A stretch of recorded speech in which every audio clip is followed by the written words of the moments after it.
दोस्तों मैं आपको कॉस्ट अकाउंटिंग के बारे में एक चैप्टर दूंगा। कॉस्ट अकाउंटिंग में सबसे इंपॉर्टेंट चैप्टर होता है कॉस्ट शीट। कॉस्ट शीट इसको हम सिंगल आउटपुट यूनिट कॉस्टिंग भी बोलते हैं। जितनी भी मैन्युफैक्चरिंग यूनिट होती हैं जो प्रोडक्शन करती हैं, बड़ी बड़ी इंडस्ट्री हैं हमारे यहाँ, इंडिया में हो, वर्ल्ड में हो, हर इंडस्ट्री रॉ मटेरियल को फिनिश गुड्स में तैयार करती है। जितने भी रॉ मटेरियल उनसे हम रूप परिवर्तन करते हैं किसी भी प्रोडक्ट का। आप कोई भी प्रोडक्ट यूज करते हैं तो वो रूप परिवर्तन के बाद ही आएगा, और उसमें मैन्युफैक्चरिंग यूनिट प्रोडक्ट को तैयार करती हैं और उनका पर्पज होता है उसकी कॉस्ट कैलकुलेट करना, प्लस कॉस्ट को कंट्रोल करना, कम से कम कॉस्ट, क्योंकि आजकल कंपटीशन का जमाना है। किसी भी प्रोडक्ट को मार्केट में रोकने के लिए हमें उसकी कॉस्ट को मिनिमाइज करना होगा। सिंगल यूनिट के द्वारा हम एक प्रोडक्ट की single unit per unit cost को पता कर देते हैं। इसका एक सिस्टम है, उसको आप देखिए कि मैन्युफैक्चरिंग कॉस्ट कैसे कैलकुलेट हो गए। कॉस्ट अकाउंटिंग में सबसे इंपॉर्टेंट चैप्टर है कॉस्ट शीट। सबसे पहले हम लिखेंगे opening stock of raw material. किसी भी इंडस्ट्री में सबसे पहले ओपनिंग स्टॉक होगा, कुछ ना कुछ रॉ मटेरियल उस इंडस्ट्री में रखा होता है, उसमें हम प्लस करते हैं जो रॉ मटेरियल हम खरीदते हैं, purchase of raw material.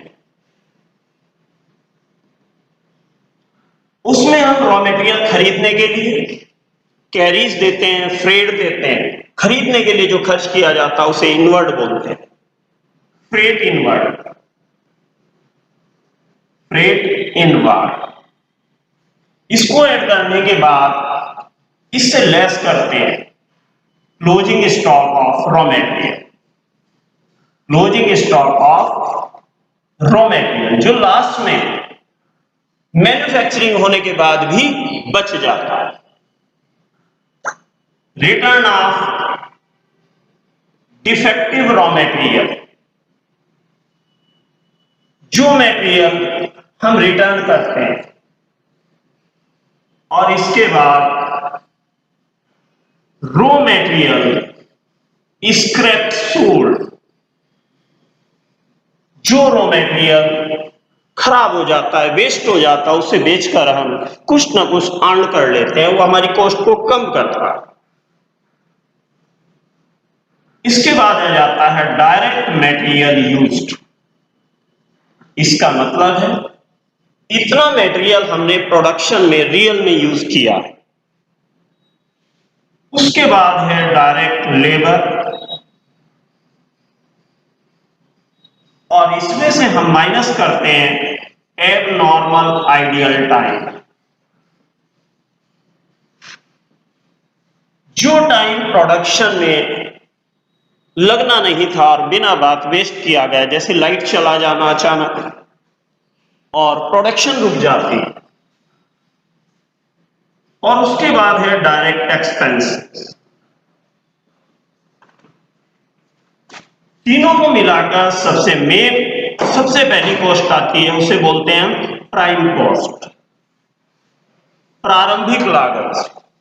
Product mainly जो कॉस्ट लेता है वो प्राइम कॉस्ट में ही लेता है। इसमें तीनों डायरेक्ट कॉस्ट आती है जो प्रोडक्ट को बनाने में सीधा संबंध रखती है। Direct material, direct labour, direct expenses. जैसे आप देखिए फर्नीचर बनना है तो उसमें वुडन डायरेक्ट मटेरियल होगा, कारपेंटर आएगा, बढ़ई आएगा, लेबर लेगा, डायरेक्ट लेबर होगा। और डायरेक्ट एक्सपेंसेस जैसे सांचे वगैरह होते हैं प्रोडक्ट को बनाने के लिए, वो डायरेक्ट एक्सपेंसेस हैं, इनके बिना प्रोडक्ट बन नहीं सकता। प्राइम कॉस्ट आने के बाद आगे लेके चलते हैं हम आपको।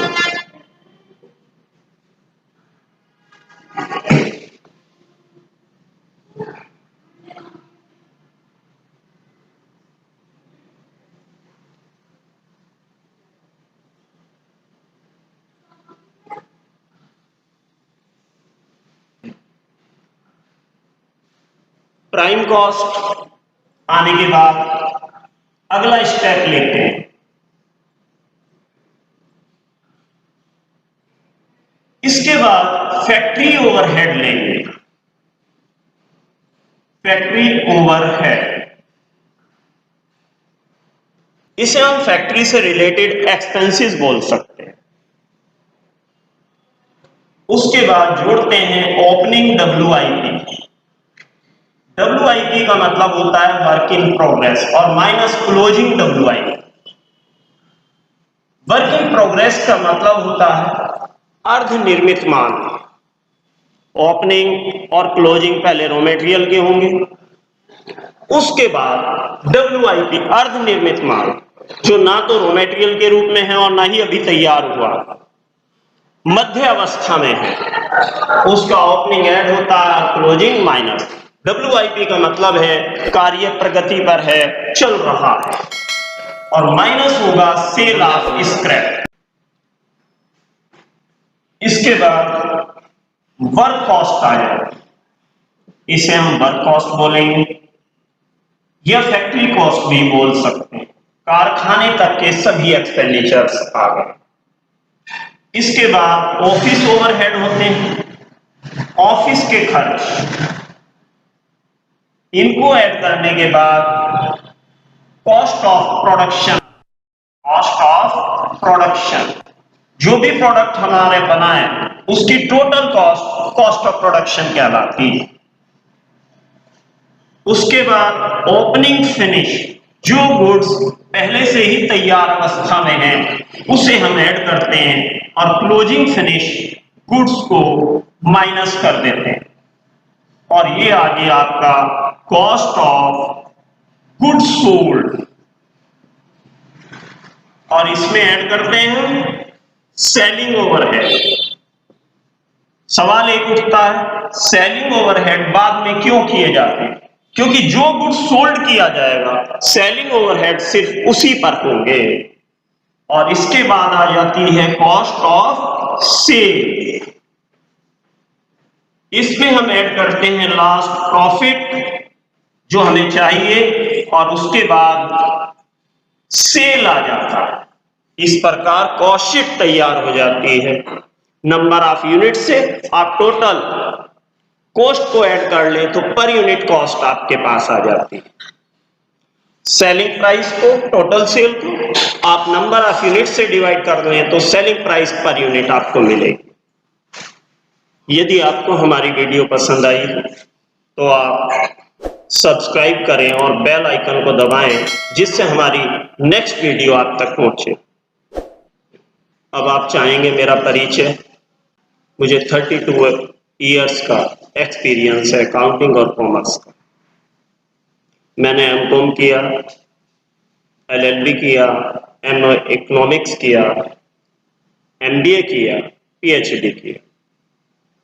मेरी सेवाएं आप चाहते हैं तो रेगुलर देखते रहिए वीडियो। घर बैठे आपको फुल नॉलेज देंगे कॉमर्स के ऑल सब्जेक्ट्स की वीडियो मैं आपको दूंगा, चाहे वो अकाउंटेंसी हो, मैनेजमेंट अकाउंटिंग हो, कॉस्ट अकाउंटिंग हो, फाइनेंशियल अकाउंटिंग हो, इनकम टैक्स हो, ऑल थ्योरीज हो। आप रेगुलर ध्यान दीजिएगा, घर बैठे आपको वो सर्विस मिलेगी जो आप हमसे चाहते हैं।